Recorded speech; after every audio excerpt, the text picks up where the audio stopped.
जय हिंद दोस्तों, आप सभी का स्वागत है हमारे YouTube channel the success coaching institute Jabalpur में।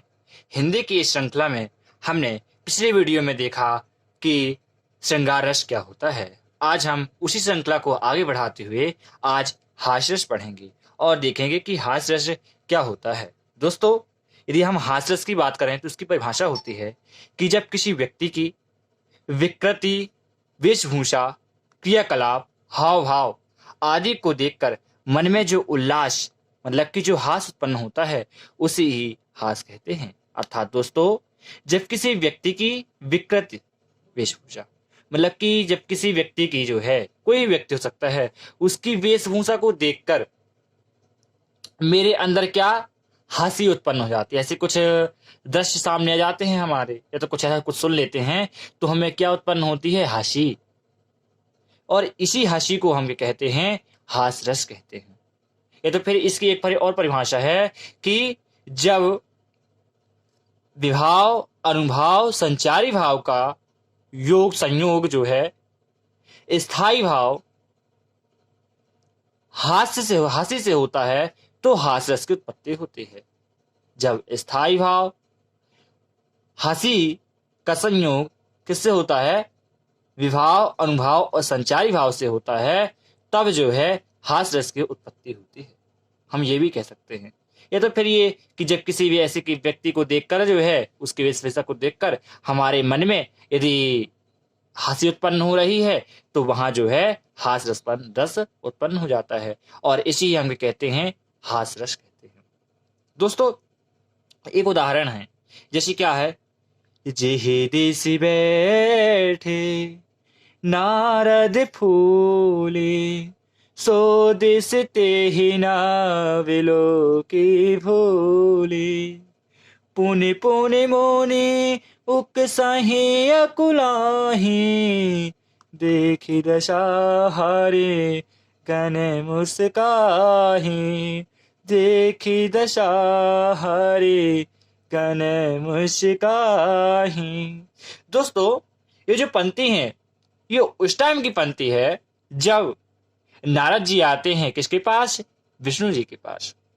और नारद जी जो हैं विष्णु जी से कहते हैं कि मेरी जो है शादी होने वाली है, तो आप मेरा ऐसा रूप बना दो कि मैं सभी को जो हूं बहुत अच्छा लगूं, लोग मुझे मोहित करने लगें। अर्थात उनने वर में क्या मांगा कि मुझे हरि रूप दे दीजिए, मतलब कि मुझे हरि का रूप दे दीजिए। क्योंकि कहता है कि नारद जी कहते हैं कि आप मुझे हरि रूप दे दीजिए।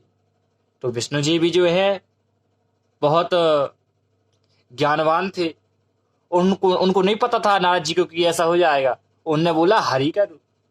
तो हरि का जो पर्यायवाची शब्द होता है वो क्या होता है, बंदर। अर्थात नारद जी जो विष्णु जी ने नारद जी को बंदर का रूप दे दिया, और नारद जी को लगा कि मैं अब हरि रूप बहुत अच्छा मेरा रूप हो गया है। तो क्या कहते हैं, जेहि देश बैठी नारद फूले, सो देश तेहि नवेलो की भूली। नारद जी वहां बैठे थे, स्वयंवर रचा हुआ था, और नारद जी वहां बैठे और बड़े खुश हो रहे थे अपने को देख देख कर कि अरे मेरे को तो हरि रूप मिला है। तो ऐसा सुन कर देख देख कर जो है बड़े खुश हो रहे थे। और आया तो देखे नहीं उन्होंने अपने आप को, केवल बस यही जानते थे कि अब मेरा रूप क्या हो गया है, हरि का रूप हो गया है ना। तो वो जो है बैठे बैठे बहुत मुस्कुरा रहे हैं, अपने रूप के बारे में देख सुनकर मुस्कुरा रहे हैं। और सो दिस तेहि नविलो की भूले, और जो है वहां जो है उठने के लिए कि मेरा नंबर कब लगे, स्वयं बरचा हुआ था, तो एक एक से सब जा रहे थे राजा, तो उसी में से नारद जी बैठे थे। तो नारद जी जो है पुनि पुनि मुनि उकसहि अकुलानी, उनके मन में लग रहा था कि मेरा कब नंबर लगे, मेरा कब नंबर लगे, लेकिन उनको पता नहीं था कि मेरा रूप ऐसा है। जब देखी दशा हरिगन मुस्काही, मतलब कि जितने भी राजा और सज्जन वहां लोग थे उस सभा में, वो सब उनकी दशा को देखकर मुस्कुराने लगे, उसकी दशा को देखकर हंसने लगे। कोई भी हो हंसेगा ऐसी बंदर की दशा देखकर, तो वो हंसने लगे ऐसा रूप देखकर उसका। तो फिर यहाँ क्या हुआ, आनंद हुआ आनंद उत्पन्न हुआ, और इसी हंसी को हमने जो है क्या कहा, हास्य रस कहा। मतलब कि उनका जो रूप बंदर का सा रूप लिए हुए थे और स्वयंवर में आए थे कि बड़े सुंदर हैं, ऐसा सोचकर, तो स्वयंवर में तो ये हंसने योग्य बात है कि नहीं। इसलिए जो है इस पंक्ति में क्या है दोस्तों, हास्य रस है। तो यहाँ जो है हास्य रस होता है। तो इधर हास्य रस समाप्त होता है। अब हम चलेंगे नेक्स्ट। तो अब हम देखते हैं करुण रस। दोस्तों करुण रस क्या होता है कि जब किसी प्रिय व्यक्ति वस्तु की हानि से, जब किसी प्रिय व्यक्ति वस्तु की हानि से या बिछड़ जाने से मन एवं हृदय में जो वेदना या दुख होता है उसे ही करुण रस कहते हैं। मतलब कि जब कोई अपना प्रिय होता है, मतलब कि ऐसा व्यक्ति या ऐसा मित्र अपना जो होता है जो हमेशा से अपने साथ रहा है, और कभी जब वो बिछुड़ जाता है, अपन से दूर हो जाता है, तो हमारे मन में दुख उत्पन्न होता है, और यही दुख जो है करुण रस कहलाता है। ये तो फिर व्यक्ति या कुछ चीज भी हो सकती है, कुछ वस्तु, जैसे मेरी कुछ वस्तु गुम गई और वो मेरे लिए बहुत कीमती थी, तो उसके न रहने से जो है मुझे दुख उत्पन्न होता है, और इसी स्थिति को हम क्या कह देते हैं दोस्तों, करुण रस कहते हैं। और ऐसी स्थिति में हमारे अंदर भाव क्या होते हैं कि लोग छाती पीटने लगते हैं, उनके अश्रु बहने लगते हैं। और यही तो है अनुभव जो अपन ने पढ़ा था कि शारीरिक चेष्टाएं अर्थात छाती पीटना, अश्रु बहना, तो ये सब जो है क्रियाएं इधर होने लगती हैं, भाव जागृत होते हैं। तो आइए हम एक पंक्ति उदाहरण के साथ समझते हैं तो अच्छे समझ में आएगा। तो क्या है, शोक विकल सब रोवहि रानी, रूप शील बलो तेज बखानी, करहि विलाप अनेक प्रकारा, परहि भूमि तल बारहि बारा। दोस्तों इस पंक्ति में जो है रावण की उस दशा को बताया गया है जब उसकी मृत्यु हो गई थी। मतलब कि जब राम और रावण जी का जब युद्ध हो रहा था, रावण और राम जी का, तब का जो है इधर वर्णन है। तो क्या होता है, जब रावण की मृत्यु हो जाती है तो शोक विकल सब रोवहि रानी, अर्थात जब रावण की मृत्यु हो जाती है तो उनके शोक में, मतलब रावण चला गया, इतने दिन से साथ में था रानियों के, और रावण जो है बिछुड़ चुका है, मतलब जा चुका है, तो इस शोक में सभी रानियां उनकी क्या होने लगी, रोने लगी, और सभी रानियां शोक में मुग्ध होकर रोने लगी, और रूपशील बलो तेज बखानी, और जो है उनके बल का, उनके शरीर का, उनके रूप का बखान करती हुई जो है रो रही हैं।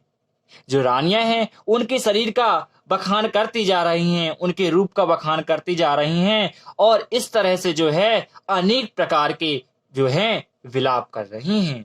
और परहि भूमि तल बारहि बारा, और ऐसे विलाप करते हुए जो है भूमि में अर्थात धरती में बार बार जो है 12 परहि भूमि तल 12 और भूमि पर जो है बार बार सर पटकती हैं, बार बार गिरती हैं, ऐसा कहते कहते, और इधर जो है क्या दुख होने लगा, अर्थात यही जो है करुण रस कहलाता है। क्लियर हुआ होगा दोस्तों। अब हम बढ़ेंगे आगे रस में, जो कि है रौद्र रस। तो हम देखेंगे रौद्र रस क्या है। यदि हम इसकी परिभाषा की बात करें तो जब विरोधी पक्ष द्वारा किसी व्यक्ति, देश, समाज या धर्म का अपमान करने से हमारे मन में जो क्रोध उत्पन्न होता है उसे ही रौद्र रस कहा जाता है। मतलब कि यदि मेरा कोई विरोधी है और या तो फिर मेरे से संबंधित किसी व्यक्ति का या किसी देश का या कोई समाज या किसी भी धर्म का यदि अपमान कर देता है तो हमें क्या उत्पन्न होता है, अंदर से क्रोध उत्पन्न होता है, और यही क्रोध जो है क्या कहलाता है दोस्तों, रौद्र कहलाता है। मतलब कि आप समझ रहे पा रहे होंगे हमारी फीलिंग। तो मतलब कि जब कोई व्यक्ति जो हमारा विरोधी है और कुछ अपराध कर देता है, मतलब कुछ अपमान कर देता है अपना, तो हमारे अंदर बहुत तेज क्रोध आता है। और इसी क्रोध को हम क्या कहते हैं? रौद्र के रस कहते हैं। क्या कहते हैं दोस्तों? रौद्र रस कहते हैं। अब हम यदि एग्जाम्पल से और समझें तो और अच्छे समझ में आएगा। तो दिया हुआ है एग्जाम्पल, श्री कृष्ण के सुन वचन अर्जुन क्रोध से जलने लगे, सब सो के अपना भूल कर कर तल युगल मलने लगे, कर तल युगल मलने लगे। दोस्तों, ये जो उदाहरण है इसमें रौद्रस बताया हुआ है, रौद्रस का वर्णन है। तो हम देखेंगे कि ये जो घटना है उस टाइम की है जब युद्ध चल रहा था महाभारत का, है ना। पांडवों के बीच जब युद्ध चल रहा था तब की जो है ये घटना है। तो श्री कृष्ण के सुन वचन अर्जुन क्रोध से जलने लगे, सब सो के अपना भूल कर कर तलयुग मलने लगे। तो अर्जुन जी जो होते हैं वो क्रोध लड़ने से क्या कर देते हैं दोस्तों? मना कर देते हैं। क्यों? क्योंकि सभी लोग जो है उनके सही संबंधी थे और वो नहीं चाहते थे कि सही संबंधों से युद्ध लड़ा जाए। तो वहां जो कृष्ण जी थे सारथी के रूप में, कृष्ण जी ने उनको समझाया अपने वचनों से, अपनी वाणी से उन्हें समझाया कि सत्य तो आखिर सत्य होता है। मतलब कि जहां सत्य है तो वहां युद्ध भी करना पड़े तो युद्ध करना चाहिए। इस प्रकार जो है उन्हें समझाया। किन्होंने? कृष्ण जी ने उन्हें बताया कि तुम्हारे लिए धर्म जरूरी है भी। तो इस तरीके से जो है कृष्ण जी ने समझाया अर्जुन जी को। तो कृष्ण जी की ऐसी बातों को सुनकर, ऐसे वचनों को सुनकर जो है अर्जुन के अंदर क्रोध उत्पन्न हो गया और उनका हृदय जलने लगा, खून खौल उठा। मतलब कि अर्जुन क्रोध से जलने लगी, बिल्कुल बहुत ज्यादा क्रोध उत्पन्न हो गया। और इस परिवार का सब शोक भूलकर कि ये मेरे अपने हैं, ऐसा शोक भूलकर जो है युद्ध की तैयारी करने लगे। तो दोस्तों यहां जो है उन्हें क्रोध उत्पन्न हुआ और इसी क्रोध को हम क्या कहते हैं? रौद्रस कहते हैं दोस्तों। तो एग्जाम में, पेपर में जो है इसी प्रकार से उदाहरण दिए होंगे और उसमें पूछेगा कि निम्नलिखित उदाहरण में से, निम्नलिखित पंक्ति में से कौन सा रस है। तो हमें जो है उसका जो है बढ़िया भावार्थ निकालकर उसको समझना होता है। तो इनके भावार्थ जो है हम समझें। जैसे कुछ लोग होंगे तो उसमें क्रोध लिखा है तो वो समझ लेंगे, ये तो शोक लिखा है तो उनको लगेगा कि ये करुण रस का उदाहरण है, लेकिन ऐसा नहीं। इसके भावार्थ को दोस्तों समझना होता है, तब समझ में आता है कि क्या है। इसके जब भावार्थ को समझते हैं तो पता चलता है। अभी अब हम देखते हैं थोड़ा सा स्थायी भाव। तो हास्य रस का स्थायी भाव क्या होता है? हंसी होता है दोस्तों। और करुण रस का स्थायी भाव क्या होता है? तो करुण रस का स्थायी भाव होता है शोक। और रौद्र रस का स्थायी भाव क्या होता है? क्रोध। इधर तक क्लियर हुआ होगा दोस्तों। तो यदि हमारी वीडियो अच्छी लगे तो वीडियो को लाइक और चैनल को सब्सक्राइब करिए। और जो नए दोस्त हैं वो जो है हमारे चैनल को सब्सक्राइब करिए, जिससे कि आने वाला हर वीडियो जो है आप सभी को मिलता रहे। और यदि आपने हमारी पुरानी वीडियो नहीं देखी तो उसकी लिंक जो है इस वीडियो के डिस्क्रिप्शन में दी हुई है, उसे आप देख सकते हैं। जय हिंद दोस्तों, मिलते हैं नए लेक्चर के साथ।